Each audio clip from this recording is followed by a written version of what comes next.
so I hope you can see my screen. So as I said, tonight is about all things hair. I'm hoping that you'll see it a little bit differently about tonight. I think tonight was sort of like motivated by some ads that I saw on Facebook and of products and of things that people asked me. So I thought, let me just take you back to the basics and what I think is really important when you evaluate a product that's being pitched for hair loss.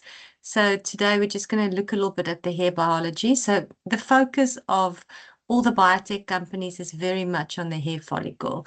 This is where everything is happening. Your hair follicle is very biologically active. You can do a lot of stuff if you have hair loss, but if you don't target the follicle, you're not really addressing the root problem. Then we're going to do some myth busting as well. I've seen a lot of products promise the world and more, but we'll just go through some of them. Then I've got two distinct categories of products that I think the one is what we currently have. I've said they're younger hair loss, 30 to 50, but this product can also be used by older people. The only reason why I positioned it there is because graying and premature hair graying is something, the sooner you address it, the better. And people sometimes have premature hair graying. So obviously your graying rate is genetically determined. So we all have a set age where we'll start graying or where the melanocytes isn't working optimally anymore. But you can definitely hasten it by what you do. And most people start picking up or seeing more gray hair sooner than later. Then older hair loss. This one is much more hormonal driven. So that's a big focus point for me going forward. People going into menopause, estrogen levels declining, and what the effect of that is on your hair follicle as well. And then just some which ones is right. So then I think the first thing to focus on is the follicle. That's where everything is starting. So I started with a bit of the biology of the follicle. You can see there the dermal papilla. So this you can see like your control room. This is sort of like the brain where it should be decided whether the hair should grow or if it should rest. This is also where the signal is coming from for your hair as well. It can either tell the hair to grow or it to slow down. Then you've got the hair matrix. So this is like your factory workers. So they are, as you can see there, among the fastest dividing cells in the body. So that's very, very important because obviously your hair is very sensitive to changes, and this is where it will then affect it as well. Then, as I said, the melanocytes, so they are pigment-producing cells that give the hair their color. You can see them sort of like as your painters, and then your follicle stem cells, and that's in the bulge region, and they regenerate the follicle with each new growth cycle. So they're very important, especially with these new generation growth factors as well. So the follicle responds to hormones. That would be the testosterone, estrogen, cortisol. Stress is very bad for your hair. Circadian rhythm. Your hair has got a circadian rhythm as well. So whether you're sleeping or not, you do need your hair to regenerate, and that's also why if you use something for stress or to reduce cortisol, increase melatonin, you want to use it at night as well. Growth factors, unfortunately, as we age, they decrease. So it's always, that's why that is one of the latest developments when it comes to hair growth as well. Your scalp microbiome, so your scalp can't grow well if there is a disruption in the microbiome, either some other yeast that's overgrown, or you will notice as well if people have a lot of hair loss as well. I've had some people come to me and then, these males that are balding already, and then they say that their scalp is so oily, and it's also just because of that microbiome that's completely disturbed as well. Oxidative damage, environmental stresses, so UV pollution, all of those things affects your hair as well. And then emotional stresses as well. We've all known people who's turned gray overnight when you've had like a big shock as well. You've got different stages of hair growth. Very important to understand that as well. You've got the anagen. This is the growing phase. You've got the catagen. This is the transition one. Then the telogen is like the resting phase, and then the exogen is the shedding phase as well. So the active growth is the anagen phase is 2 to 6 years. So then the follicle's actively producing hair. The catagen is 1 to 2 weeks. It's only 1 to 3% of hairs. This is where the growth stops, the follicle shrinks, and it detaches from the papilla. Then the resting one, 5 to 6 weeks, and the hair is just held there while the new hair is being prepared below, and then the shedding one. So first thing to remember is 100 to 150 hairs that you lose a day is normal. It's only when it's more than that that you would start seeing it as hair loss as well. So most hair loss occurs when that anagen or the active growth phase shortens, or the follicle shift into the telogen phase as well. And yeah, so then we're quickly going to do some myth busting as well. So the first one, so I think everyone knows, if you have hair loss, there's minoxidil. I've used minoxidil myself as well. I've formulated with it, and I do know that it works. How does it work? So it increases blood flow to the scalp. So I think some people think that it feeds your follicle or regrows your hair or something, but it isn't. So you can see there on the left-hand side, the myth, the science. So minoxidil is a potassium channel opener, vasodilator. So it does increase the blood flow to your hair, and it can prolong the anagen and delay the telogen, but it doesn't repair the follicle, and it doesn't do anything to the underlying biology as well. So whatever was causing it in the first place. So what is the downside to this is that once you stop taking it, you will just go back to where you were before. So the analogy there is just you renting your hair, you're not owing it. Another thing as well is minoxidil is difficult to solubilize as well. So there's usually, or in the majority of cases, there's some alcohol in the formula as well, which is obviously very harsh to your scalp. Remember, we spoke about your scalp and the microbiome as well. So that's also then something that you don't want to use on a continual basis as well. Then there's a lot of products going around with saw palmetto, and especially for females as well. So what is this? This is a herb. Saw palmetto is known as Serenoa repens. I know it the best for prostate issues. I've worked with, I think I've mentioned before, I've worked at Bioforce. So we had a extract for enlarged prostate. Why would that be? Because it inhibits that 5-alpha reductase, the enzyme that converts testosterone to dehydrotestosterone, and the dehydrotestosterone is the androgen that binds to the follicle receptors and progressively makes them go smaller and smaller, especially with that androgenetic alopecia. So in men with that, reducing it makes biological sense. There are obviously some prescription drugs that also does that, and then oral saw palmetto supplements are widely available and actively promoted for women's hair loss. But I tried to do a study or a search as well to see what data could I get on this orally as well as topically, and it's very scattered, very little data saying that it actually does anything.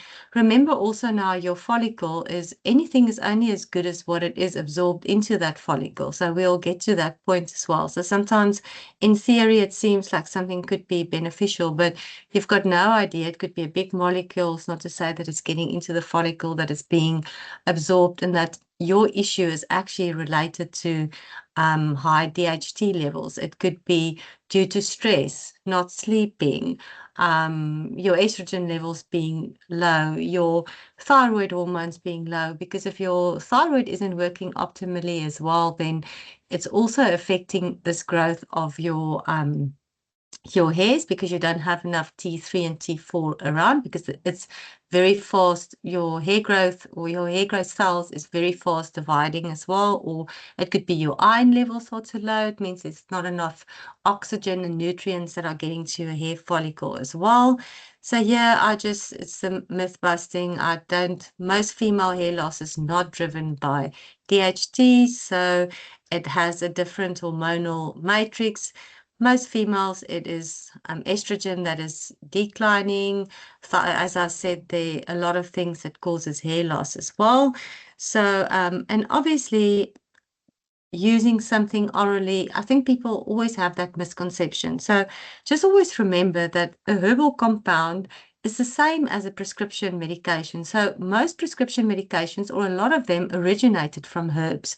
Herbs just have a lot more constituents. So they would do some research and then identify whatever is the active in the herb, then purify it, isolate it, have it in isolation. So most herbs have a mechanism of action. They work on a receptor. That means they can have side effects. That means they can have drug interactions as well. So that is also something to take into account for all these supplements that are doing the rounds that have herbal components to it that say that they help for hair loss. So let's say it's because of your hormones or whatever. It could even be interacting then with your hormones if you use it together. Let's say you're on HRT or whatever. Yeah, like I said, what I could find is that there was very, very little data orally, topically, even less data. Yeah, so now I think I spoke about that, and I spoke about the saw palmetto as well. Then another one as well, biotin. This is also very well known. People love taking biotin. People love putting it in formulas as well. And the reason for that is it is a cofactor for the keratin synthesis and fatty acid metabolism. It is important. It's part of your B vitamins. If you do have a biotin deficiency, then it will work to help with your normal hair growth. But that is very rare. I think we've spoken about the B vitamins, the water-soluble ones. So it's always best to use them in combination and not to take a single one in isolation and take that, because if you do that, you have the risk or the possibility of creating a deficiency in another one as well. So I wouldn't say this would not be my first first thing that I would do is to take biotin. Then, as I said, hair loss, ages 30 to 50, stress-driven loss, premature graying, irritated scalp.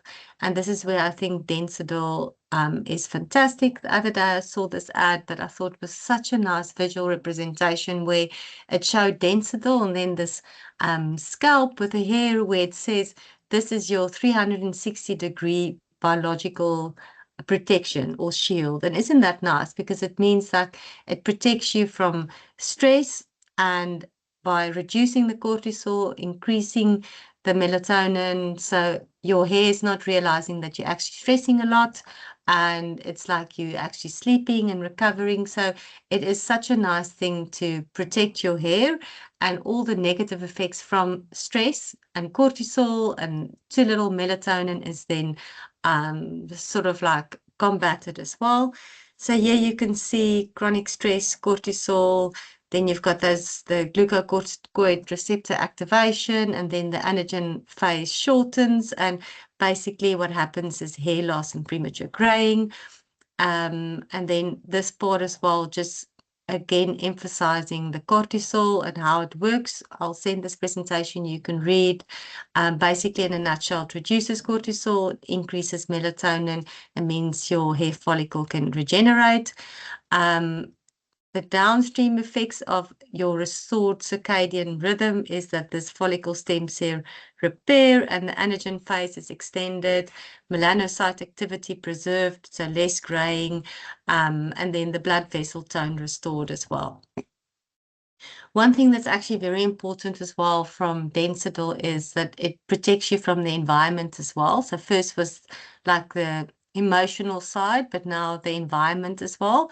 So this NRF2 is your master antioxidant switch. So I've worked with that before. There is some oral supplements that they say work on NRF2 as well. One of them would be berberine or those ones as well. So, but what is NRF2? It's a transcription factor that regulates a cellular resistance to oxidants. So when it's activated, it upregulates a cascade of all kinds of enzymes that are very, very strong antioxidants. So one of them is superoxide dismutase, toluene, peroxidase, and catalase. So they're all very, very strong inherent antioxidants that you have. So what does that mean? So it means that it protects your hair against the negative effects of oxidative damage. And then here you can just read what the oxidative damage does to your follicle and what things are causing oxidative damage. UV radiation, pollution, blue light, ozone. There's a lot of things that could affect it, but this then protects it against it. So as you can see here, this is such a nice visual. You're having this 360-degree shield from the emotional side, which means the cortisol and the melatonin, and then the environmental shield as well from UV pollution and everything as well. So another thing that's very important is people love fairy tales or telling you, oh, this is going to make such a big difference or whatever. But I think the whole trend overseas and even locally is that people want to see the results, and not results such as, oh yeah, I felt better, I'm sure my hair's falling out less, whatever. Is they want the biology in the first place and they want the results, but they want it to be tested that is not subjective. So all these ingredients were tested with devices where they shave a piece of your head and they can take a picture there where it can look at the thickness of your hair, the different growth stages that your hair is in, the amount of hair that you have, and all of that, and you can progressively monitor that. So it's not that you're guessing. You, over a certain period, you're looking at the same patch of hair, just over the treatment period. So what effects can you expect from something like Densidol? 25.9% anagen recovery, 11.4% hair density increase, 24% less gray hair. And then when they compared it in a lab versus minoxidil, it made the hairs grow 2 times more faster than minoxidil. So just also to note, this is after 5 months. So people always ask me how long should they use something for their hair. They think they use something for a month and then you'll immediately see effect. Obviously, from correcting the microbiome and from some things, you will see effect, but the best effects is after using something for at least 3 to 5 months, and these results are all reported after 5 months. Then I just put something here that's very important as well because I see it quite often. So even if you're not stressed, but if you have an issue with your scalp, then it's also going to affect your hair growth. So the one that's the most common is cradle cap. You can see it there. It's a yeast that overgrows, and that also just plays havoc with your scalp, and you can't have healthy hair growing if your scalp is not healthy as well. And that's why in my formula I have BioSkin as well, which is a prebiotic, also microalgae based, and just balances the microbiome and makes sure that you've got that right environment as well. What can you expect? Again, also it was clinically tested, placebo-controlled in vivo, 75% less itching at day 28, 37% less sebum at day 28, 52% less of that yeast that causes cradle cap, and then less sebum at day 14 as well. So this ingredient is also included into the shampoo and the conditioner, exactly for that fact, because it does help balance the microbiome, whether you have a too greasy scalp or a too dry scalp. This is just a summary of what the Whitened Scalp Leave-On Serum does, the 2 ingredients. It's one serum, it's 3 different biological targets. The one is the microbiome, 2 of them stress, melatonin as well as the cortisol, and then helping you shield you from environmental oxidative stress as well. Then we're talking about our 50 plus people, but it doesn't have to be 50 plus. It could be 40 plus. It all just depends. So this is when your hormones start reducing. This is when people say to you, I used to have quite a thick ponytail, but now I've got a very small ponytail. So a lot of times they won't actively saying that they're losing their hair, but they're just realizing that their hair's different. It's thinner. The texture is different. And with most people, this fibroblast growth factor 2 is a growth factor that reduces as you age. And there's a lot of research showing that growth factors are fantastic for hair growth, but there's always been an issue with them because they are highly unstable, very difficult to formulate for them. But obviously, the product that I have is in what they call oleosome technology. It's where they use a plant to grow it. It's in the oleosome. It's very stable. It's very well absorbed. So now you've got that possibility of having a growth factor that you can apply to your follicles as well. So here you can see, so what happens to your follicle after 50? As you first you see the healthy follicle there, and you still have your active FGF2 signaling, then your estrogen declines, and then that dermal papilla shrinks, the anagen or the growth stage shortens, and then it becomes smaller and smaller, and then the type of hair that you form becomes finer as well. And then in the end, you've got a lot of follicles that are dormant, but they're not dead, but they're just dormant. They just need to be woken up again as well. And there are 5 biological causes of hair thinning and scalp aging. The first one, I think we spoke about it as well, because stress and hormones and everything affects us as well. It's your hair cycle dysregulation. So when your anagen phase shortens and the telogen phase prolongs, and you've got fewer follicles in the growth phase. The second one is thinning hair, is where those follicles are getting smaller, and estrogen has actually got a very protective effect on your follicles. That's why when you're pregnant and your estrogen levels are high, usually people would say, oh, but your hair looks so good, and you do feel like you've got more hair and they're in good shape.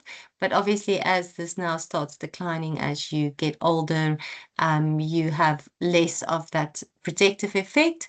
Loss of hair density, so you've got fewer active follicles per square centimeter, increased shedding, and then less visible coverage on your scalp. So there you can see as well FGF. So firstly, this FGF2 works on all 5 these ones.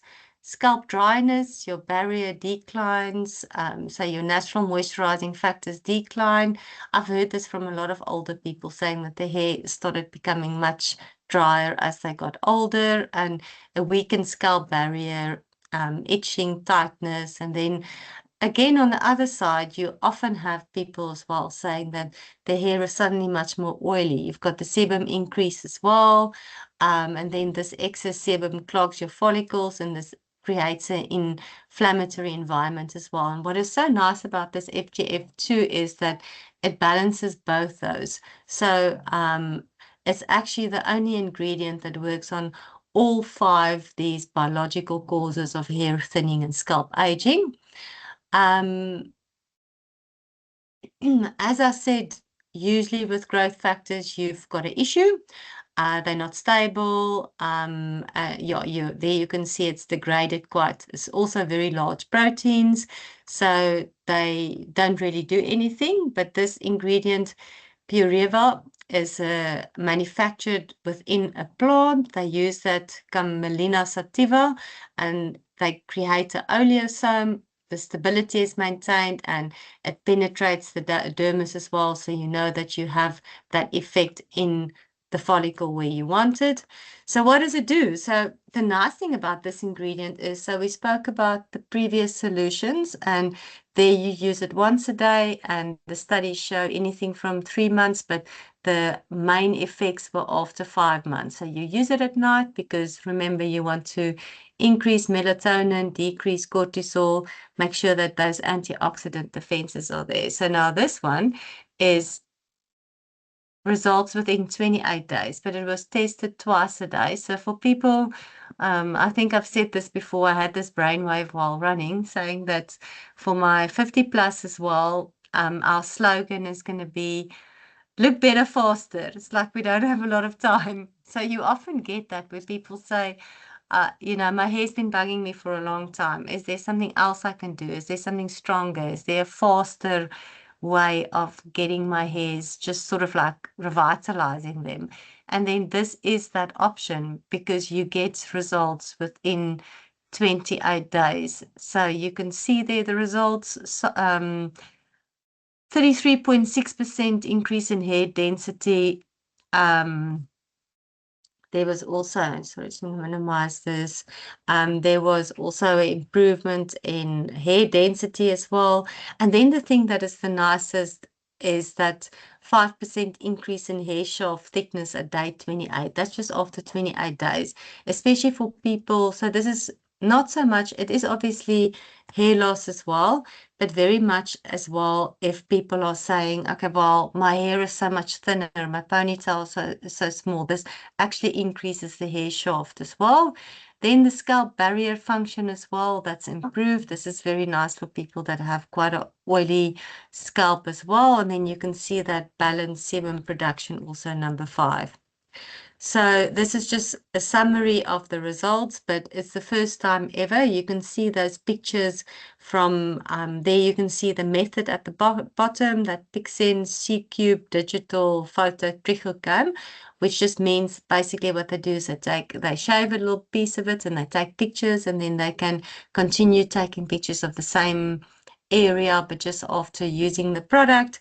But yeah, results within 28 days. First time ever. They are now doing studies as well where people are just using it once a day just to have a comparator. But if you are somebody that wants fast results, there will now be this option. And if it's more hair thinning and you're not really worrying about hair graying and stress is not a big factor for you, it's more hormonal, then this is a very, very good option. Yeah, I think, as I said, just a decision guide, scalp leave-on serum, minimum 3 months. That's why I packed 2 of them together. Peak at 5 months. It's not it. Yeah, it actually works on stress, cortisol, oxidative damage, and then your scalp dysbiosis. So that's why it's got that prebiotic in as well. And then this one is for people where it's more hormonal, where estrogen levels have dwindled, the follicles are still there, but they're very small, and the growth factor has declined as well. And the nice thing is you can see results within 28 days. And then the next question would be, can you use the 2 together? Of course you can. Nothing in them works against each other. I would recommend the one in the morning and the other one at night. Densidol or Whiten Scalp On should always be at night because it works with that whole circadian rhythm as well. So yeah, my takeaways is identify the driver of your hair loss first. I will be sending a small little handout after this to everyone as well. But once you know what's causing your hair to fall out, it's much easier to choose something that's well suited to you. And then obviously we spoke about all these products that are out there that none of them work on the follicle. You must make sure that if you use a product for your follicle, the issue starts at the follicle, so you must treat the follicle as well. And then a lot of things are anecdotal. I read a thing the other day where it said, even my children started saying, I've got more hair now. And that's great. I mean, I also have testimonials like that, but you do want the science as well. You want something that is not just subjective or what people feel. You want something that is measurable because it is very difficult for yourself to really assess. But with these ingredients, all of them have got science that you can measure and that you can explain as well, So that's very, very nice as well. And that gives it some credibility.